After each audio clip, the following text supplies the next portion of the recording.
কিতাবের ভিতরে এসেছে হাকিম তিরমিজি রহমাতুল্লাহি আলাইহি অনেক বড় একজন মুহাদ্দিস সাহেব বুজুর্গ ছিলেন।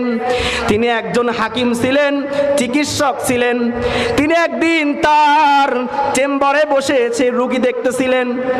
সে অনেক সুন্দর একজন চেহারার অধিকারী ছিলেন, তার চেহারা ছিল অনেক আকর্ষণীয়, সে অনেক তাগড়া একজন যুবক ছিলেন।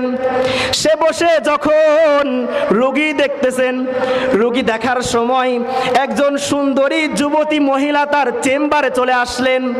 আসার পরে ওই হাকিম তিরমিজি রহমাতুল্লাহি আলাইহি চিন্তা করতেছেন যে এত সুন্দর যুবতী মহিলা আমার কাছে কি চিকিৎসা নেওয়ার জন্য আসছে।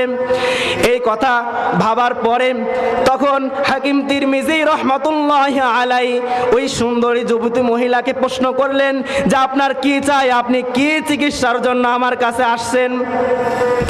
এই প্রশ্ন যখন হাকিম তিরমিজি রহমাতুল্লাহি আলাইহি ওই সুন্দরী যুবতী মহিলাকে করলেন, করার পরে ওই সুন্দর যুবতী মহিলা তখন হাকিম তিরমিজি রহমাতুল্লাহি আলাইহিকে বললেন যে আমি কোনো চিকিৎসা নেওয়ার জন্য আসি নাই, আমি শুধু আপনাকে চাই।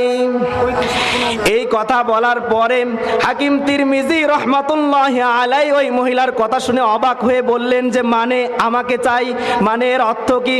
তখন ওই সুন্দর যুবতী মহিলা ওই হাকিম তিরমিজি রহমাতুল্লাহি আলাইহিকে বলতেছেন যে আপনাকে আমি আজকে নয় অনেক দিন থেকে আপনাকে দেখতেছি, আপনাকে পছন্দ করি, আপনার প্রতি আমি আকৃষ্ট, এই জন্য চেম্বারের দরজা আটকে দিয়েছি।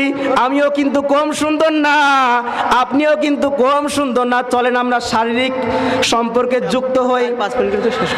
এই কথা বলার পরে হাকিম তিরমিজি রহমাতুল্লাহি আলাইহি তখন চিন্তা করলেন যে কিয়ামতের ময়দানে আমার তো হিসাব দেওয়া লাগবে, আমি যদি এখন এই মহিলার প্রস্তাবে রাজি হয়ে যাই কিয়ামতের ময়দানে আমার তো হিসাব দেওয়া লাগবে। এই কথা চিন্তা করতে করতে তার কিয়ামতের ভয় চলে আসলো। সে চিন্তা করতেছে যে এখন তো আমি চাইলেই এই মহিলার সঙ্গে খারাপ সম্পর্কে যুক্ত হতে পারি, দুনিয়ার কেউ না দেখলেও মহান রব কিন্তু আমাকে ঠিকই দেখবে। এই চিন্তা করার পরে ওই যুবকের চোখ দিয়ে পানি বের হওয়া শুরু হইল। হাকিম তিরমিজি রহমাতুল্লাহি আলাইহি এত পরিমাণ চিৎকার দিয়ে কান্না শুরু করলেন যে ওই সুন্দর যুবতী মহিলা খারাপ কাজ করার জন্য তার কাছে এসেছিল, সেই মহিলা দৌড়িয়ে তার রুম থেকে বের হয়ে গেল। সম্মানিত হাজিরিন, খেয়াল করে শুনুন, এই ঘটনা বলার একটাই উদ্দেশ্য, হাকিম তিরমিজি রহমাতুল্লাহি আলাইহি মহান রবকে কি পরিমাণ ভয় করছে খেয়াল করুন। দেখেন তার কাছে যখন খারাপ প্রস্তাব রাখার পরে সে চিন্তা করলেন যে কিয়ামতের ময়দানে আমার তো হিসাব দেওয়া লাগবে। এই কথা চিন্তা করার পরে হাকিম তিরমিজি রহমাতুল্লাহি আলাইহি সে কিন্তু ওই মহিলার সঙ্গে খারাপ সম্পর্কে যুক্ত হয় নাই। আর আমাদের দেশে এখন এমন একটা অবস্থা, আমরা মুসলমান এই রকম অফার পাওয়া মাত্র দেরি, কিন্তু অ্যাকসেপ্ট করতে দেরি হবে না। সম্মানিত হাজিরিন, সময় যেহেতু সংক্ষিপ্ত, কথা আরো অনেক আছে, মৃত্যু সম্পর্কে কথা বলে শেষ করা সম্ভব না। এই রকম কথা চালিয়ে গেলে ঘন্টার পর ঘন্টা কথা বলে যাব, কথা শেষ করতে পারবো না।